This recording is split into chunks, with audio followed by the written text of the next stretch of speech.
පැවිද්ද ඇතුලේ සිත්තලවා වාසය කරන්න බවට පත් වෙන්නේ මොකක් කරොත්ද? අර ඉන්ධන වැඩි නම් ඉන්ධන නැත්තම් මොකද වෙන්නේ? අපි දුප්පත්. ඒ කියන්නේ මේ ගමන යන්න බෑ අපිට. ඒ ගමන යන්න ඕනේ නම් මේ ඉන්ධන ටික අපි සතුව තියෙන්න ඕනේ. ඒ නිසා තමන්ගේ මනස පැත්තට හැරිලා හිත පැත්තට හැරිලා මෙනෙහි කරලා බලන්න. මම කොච්චර දුරට මගේ මනස තුළ මේ බුද්ධානුස්සතිය වඩනවද? මම කොච්චර දුරට මම ධම්මානුස්සති සංඝානුස්සති මම වඩනවද? ඒ තුළ මගේ මනස මට පිහිටවන්න පුළුවන්ද? ඒක ගැන බලන්න නිතරම. සීලය ගැන හිතුවොත් තමන්ගේ සීලය කියලා තමන්ට හිතන්න පුළුවන් ශික්ෂාපද මොනවද? ඒ තුළ තමන්ගේ සංවරයේ පිරිසුදු බව කොතනද තියෙන්නේ? ඒ ගැන නිතර බලන්න. ඊට පස්සේ තමන් අමතර ගුණධර්ම හැටියට මොනවද තමන් රකින්නේ? තමන්ගේ ප්‍රතිපත්ති හැටියට මොනවද තමන් සතුව තියෙන්නේ? දුතාංගයක් හරි සමාදන් වෙලා තමන් රකින්නවද තමන්ගේ ජීවිතේ? තමන් වීරිය කරන එක පැත්තෙන් මොන විදිහේ මට්ටමක තමන් වීරිය කරනවද? කරලා තියනවද? එතකොට තමන්ගේ ජීවිතය තුළ තමන්ට සතුටු වෙන්න පුළුවන් ගතිය, සතුටු වෙන්න පුළුවන් කම ඉතුරු වෙලා තියෙනවා. ඒ ඉන්ධන නැති වුණොත් එහෙම තමන්ට හරි දුප්පත්. ඒ මානසිකත්වය හරි අසරණ වෙනවා. ඇයි මේ ධර්මයෙන් ලැබෙන පිළිසරණ ලබා ගන්න පුළුවන් දේවල් ටිකෙන් තමන්ගේ මනස හිස් වෙලා ගිහිල්ලා.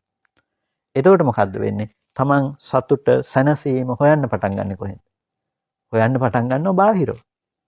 එතකොට මේ පැවිද්ද ඇතුලේ තියෙන දේවල් වලින් නෙමෙයි ඒක හොයන්න පටන් ගන්නෙ. පැවිද්දෙන් එළියේ තියෙන දේවල් වලින් ඒ සතුට සැනසීම හොයන්න පටන් ගන්න. එතකොට ඒකම තමයි එයාට පැවිද්දෙන් ඉවත් වෙලා යන්න හේතු වෙන්නේ.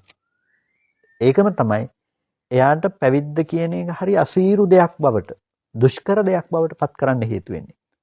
ඉතින් ඒ නිසා සමහර වෙලාවට ඒක මේ අයින්ම වෙලා ගිහිල්ලා වෙනමම හොයාගෙන යන්න ඕනේ කියන තැනටපත් වෙනවා.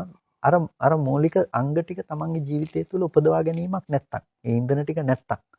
නිසා ඒ ඉන්ධන අපි සපය ගන්න ඕනේ. ඒ නිසා තමන්ගේ චරිතය සංවර්ධනය කරගන්න, තමන්ගේ ජීවිතය ගොඩනගා ගන්න, ජීවිතය තුළ මේ අංග ටික ඇති කරගන්න උත්සාහවත් වෙන්න ඕනේ. ඒ හැම වෙලාවකදීම ප්‍රත්‍යවේක්ෂා කරමින් නැවත බලන්න.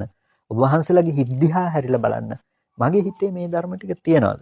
ඒකයි මම අර නිතරම කියන්නේ අපිට වැඩිමක් තියෙන්න ඕනේ කියලානේ. අපිට සතියක් මාසයක් දෙකක් අවුරුද්දක් යනකොට වැඩිමක් තියෙන්න ඕනේ. අපි බලන්න ඕනේ ගිය සතියේට වැඩිය මම කොච්චර දුරට මම හිත වඩලා තියනවද?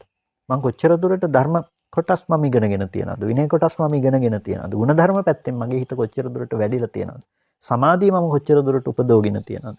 ප්‍රඥාව පැත්තෙන් හිත වැඩිලා තියනවද? ඒ ගැන මෙනෙහි කරනකොට තමන්ගේ එන්න තමන් කෙලෙස් දුරු කරගන්න කෙනෙක් කියලා තමන්ට පේනකොට, සීලේ පැත්තෙන් පරිපූර්ණ භාවයන් ඇතිගෙනවා කියලා තමන්ට තේරෙනකොට, ධර්මයේ තුල ස්ථාවරත්වයටපත්